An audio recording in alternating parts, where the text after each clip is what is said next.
Hi friends, welcome to Nifty analysis for 13th November 2025. ఈ రోజు Nifty movement observe చేస్తే gap up open అయిన Nifty అనేది almost మనకు 25,934 టచ్ అయ్యి 25,875 రేంజ్లో క్లోజ్ అయింది. ఈ బేసిస్లో రేపటి ట్రేడ్ సెటప్ అనేది ఒకసారి చూస్తే రేపు సెన్సెక్స్ వీక్లీ ఎక్స్పైరీ ఉంది. ఈరోజు హై లో అనేది ఒక ఇంపార్టెంట్ అవుతుంది.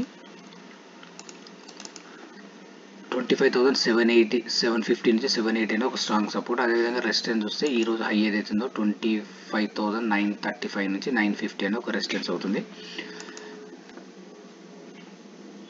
ఈ మిడిల్లో ఏదైతే 25,750 నుంచి 950 మధ్యలో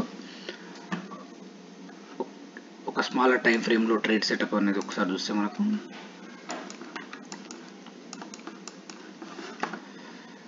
25,850 ఒక స్మాలర్ టైం ఫ్రేమ్లో ఒక సపోర్ట్ అవుతుంది. ఈ సపోర్ట్ అనేది సస్టైన్ అవుతుంది. 25,850 సపోర్ట్ అనేది సస్టైన్ అవుతాయి. ఒక హైయర్ రేంజ్ వెళ్ళడానికి ఛాన్స్ ఉంది.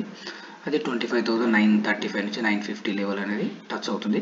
ఇక్కడ ఒకసారి ప్రైస్ యాక్షన్ బేస్ చేసుకుని ఇది క్రాస్ అవుతే హైయర్ సైడ్ మూవ్ అవ్వచ్చు, లేదంటే కొంచెం ఒక డౌన్ సైడ్ మూవ్ అనేది ఉండొచ్చు. అది మళ్ళీ 25,850 ఆ లెవెల్ టచ్ అయ్యి ఇది బ్రేక్ అవుతే మాత్రం డౌన్ సైడ్ మళ్ళీ డౌన్ మూవ్ అని ఉండడానికి ఛాన్స్ ఉంది. అంటే సెన్సెక్స్ వీక్లీ ఎక్స్పైరీ బేసిస్లో కొంచెం హై వాలటైల్ ఉండడానికి ఛాన్స్ ఉంది. అదేవిధంగా బ్యాంక్ నిఫ్టీ అబ్జర్వ్ చేస్తే bank Nifty compare to Nifty bank Nifty అనేది ఈరోజు గ్యాప్ అప్ ఓపెన్ అయ్యి అక్కడి నుంచి ఒక సెల్లింగ్ రావడం జరిగింది.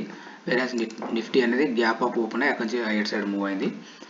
ఇది బ్యాంక్ నిఫ్టీ చూస్తే 58,100 అనేది ఒక సపోర్ట్ అవుతుంది. ఎప్పుడైతే 58,100 సస్టైన్ అవుతే ఈ రేంజ్ నుంచి ఒక హైయర్ సైడ్ మూవ్ అవ్వడానికి ఛాన్స్ ఉంది. ఎప్పుడు 58,100 అనేది సస్టైన్ అవుతే మాత్రం, లేదు 58,100 బ్రేక్ దాని కింద ట్రేడ్ అవ్వడం స్టార్ట్ అవుతే వీక్ అవ్వడానికి ఛాన్స్ ఉంది. డౌన్ సైడ్ మూవ్ అనేది ఎక్స్పెక్ట్ చేయొచ్చు. ఫ్రెండ్స్, మీకు ఈ వీడియో నచ్చినట్లయితే లైక్ చేయండి, షేర్ చేయండి, సబ్స్క్రైబ్ చేసుకోండి. Thank you.